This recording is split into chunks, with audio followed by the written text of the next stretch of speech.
یا رب صل وسلم دائما ابدا علی حبیبک خیر الخلق کلہم۔ عزیز ساتھیو، آج ہم سورہ احزاب کی آیت نمبر 9 کے بارے میں پڑھیں گے۔ اعوذ باللہ من الشیطان الرجیم، بسم اللہ الرحمن الرحیم۔ یا ایہا الذین آمنوا اذکروا نعمت اللہ علیکم اذ جاءتکم جنود فأرسلنا علیہم ریحا وجنودا لم تروها وكان اللہ بما تعملون بصیرا۔ یا ایہا الذین، اے لوگو، آمنو، ایمان والو، اذکروا، یاد کرو، نعمت اللہ، اللہ رب العزت کی نعمت کو، انعام کو، علیکم، جو اس نے تم پر کیا، اس جب جاءتکم، تم پر آئے، جنود، لشکر، فَأَرْسَلْنَا، پس ہم نے بھیجی، علیہم، ان پر، ریحاً، ہوا، آندھی، طوفان، سخت ہوا، وجنوداً، اور لشکر، لم تروہا، کہ تم اسے نہ دیکھتے تھے، وکانا، اور ہے، اللہ رب العزت، بما تعملون، کہ جو عمل تم کرتے ہو، بصیرا، دیکھ رہا ہے۔ اس آیت مبارکہ میں غزوہ خندق کا، غزوہ احزاب بھی کہتے ہیں، اس کے احوال بیان فرمائے گئے ہیں۔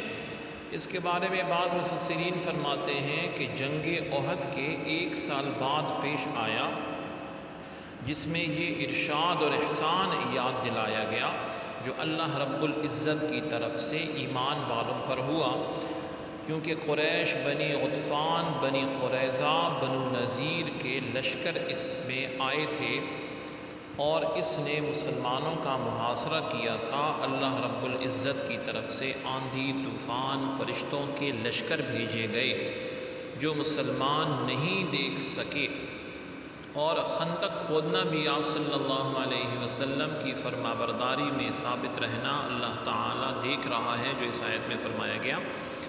اس لیے اس نے کافروں کے خلاف تمہاری مدد فرمائی اور اس کے شر سے تمہیں محفوظ رکھا، اس لیے تم اللہ تعالیٰ کے اس عظیم احسان پر اس کا شکر ادا کرو۔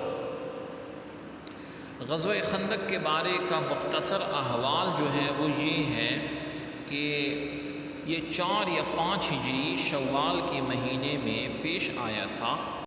اسی طرح کافروں کے شر سے تمہیں محفوظ رکھا اور تم اللہ رب العزت کے اس عظیم احسان پر شکر ادا کرو۔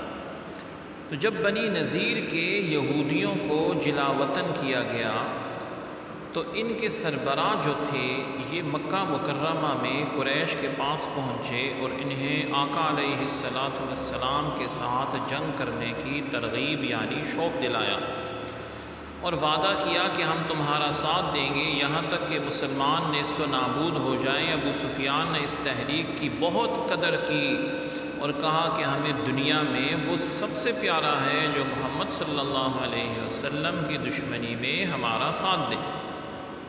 پھر قریش نے ان یہودیوں سے کہا کہ تم پہلی کتاب والے ہو، ہمیں بتاؤ کہ ہم حق پر ہیں یا محمد صلی اللہ علیہ وسلم۔ یہودیوں نے دشمنی میں کہا کہ تم ہی حق پر ہو، کفار سے کہا، اس پر کفار خوش ہوئے اور اسی واقعے کے متعلق سورہ نساء کی آیت نمبر 51 میں ارشاد ہوا کہ اعوذ باللہ من الشیطان الرجیم، بسم اللہ الرحمن الرحیم، الم تر الی الذین اوتوا نصیبا من الکتاب یؤمنون بالجبت والطاغوت، یعنی الم ترا، کیا تم نے نہیں دیکھا، الی الذین، ان لوگوں کی طرف، اوتو، جنہیں دیا گیا، نصیباً، ایک حصہ، من الکتاب، کتاب میں سے، اہل یہود کی طرف اشارہ ہے جنہیں آسمانی کتاب ملی، یؤمنون، وہ ایمان لاتے ہیں، بالجبت، بتوں پر، والطاغوت، اور شیطان پر۔ پھر یہ یہودی دیگر قبائل ہیں، بنی غطفان ہیں، قیس ہے، بنی غیلان ہیں، وہاں گئے، وہاں تحریک چلائی، وہ سب ان سب کو اپنے ساتھ ملایا۔ یہودیوں نے جا بجا دورے کیے، عرب کے قبیلے کے مسلمانوں کے خلاف جو ہے ان سب کو تیار کیا۔ جب سب تیار ہو گئے تو قبیلہ بنو خزاعہ کے چند لوگوں نے نبی کریم صلی اللہ علیہ وسلم کو کفار کی ان زبردست تیاریوں کی اطلاع دی۔ یہ اطلاع پاتے ہی آقا علیہ السلام نے حضرت سلمان فارسی رضی اللہ عنہ کے مشورے سے خندق کھدوانی شروع کر دی۔ اس خندق میں مسلمانوں کے ساتھ آقا علیہ السلام نے خود بھی کام کیا۔ مسلمان خندق تیار کر کے فارغ ہوئے ہی تھے کہ مشرکین 12,000 افراد کا بڑا لشکر لے کر ان پر ٹوٹ پڑے اور مدینہ منورہ کا محاصرہ کر لیا۔ خندق مسلمانوں کے اور ان کے درمیان حائل تھی۔ وہ اسے دیکھ کر سب کفار حیران ہوئے اور کہنے لگے کہ یہ ایسی تدبیر ہے جس سے عرب لوگ اب تک واقف نہ تھے۔ اب انہوں نے مسلمانوں پر تیر اندازی شروع کر دی۔ جب اس محاصرے کو 24 یا 25 دن گزرے تھے تو مسلمانوں پر خوف غالب ہونے لگا، گھبرانے لگے، پریشان ہونے لگے۔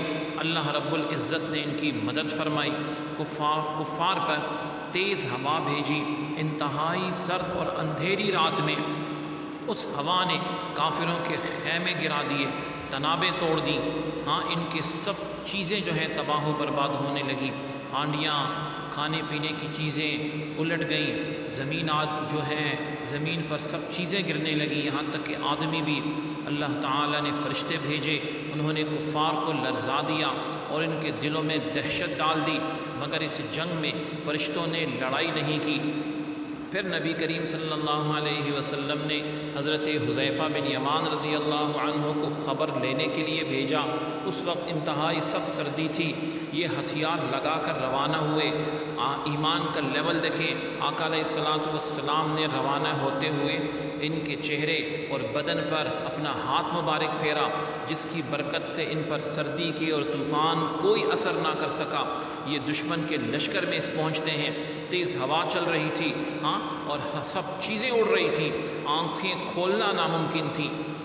اس پریشانی کے عالم میں کافروں کے لشکر کے سردار جو ابو سفیان تھے، یہ دیکھ کر اٹھے۔ انہوں نے قریش کو پکار کر کہا کہ جاسوسوں سے ہوشیار رہنا، ہر شخص اپنے برابر والے کو دیکھ لے۔ یہ اعلان ہونے کے بعد ہر ایک شخص نے اپنے برابر والے کو ٹٹولنا شروع کر دیا۔ حضرت حذیفہ بن یمان رضی اللہ عنہ نے دانائی سے اپنے دائیں طرف موجود شخص کا ہاتھ پکڑ کر پوچھا، تو کون ہے؟ اس نے کہا، میں فلاں ابن فلاں ہوں۔ اس کے بعد ابو سفیان نے کہا، ایک گروہ قریش، تم یہاں نہیں ٹھہر سکتے، گھوڑے اور اونٹ ہلاک ہو چکے ہیں، بنی قریظہ اپنے عہد سے پھر گئی ہیں اور ہمیں ان کی طرف اندیشہ ہے، خطرہ ہے، خبریں پہنچنے والی ہیں۔ ہوا نے جو حال کیا ہے جو تم دیکھ رہے ہو، اب یہاں سے کوچ کر دو اور میں جا رہا ہوں۔ ابو سفیان نے یہ کہہ کر اپنی اونٹنی پر سوار ہو گئے اور لشکر میں جانے کا شور مچ گیا۔ کافروں پر جو ہوا آئی اور ہر چیز کو الٹ رہی تھی، مگر یہ ہوا اس لشکر سے باہر نہ تھی۔ اب یہ لشکر بھاگ نکلا، سامان کا سواریوں پر لاد کر لے جانا ان کے لیے دشوار ہو گیا، اس لیے کثیر سامان وہیں چھوڑ دیا جو مال غنیمت بنا۔ سبحانک اللہم و بحمدک، اشہد ان لا الہ الا انت، استغفرک و اتوب الیک۔ سبحان ربک رب العزت عما یصفون، وسلام علی المرسلین، والحمد للہ رب العالمین۔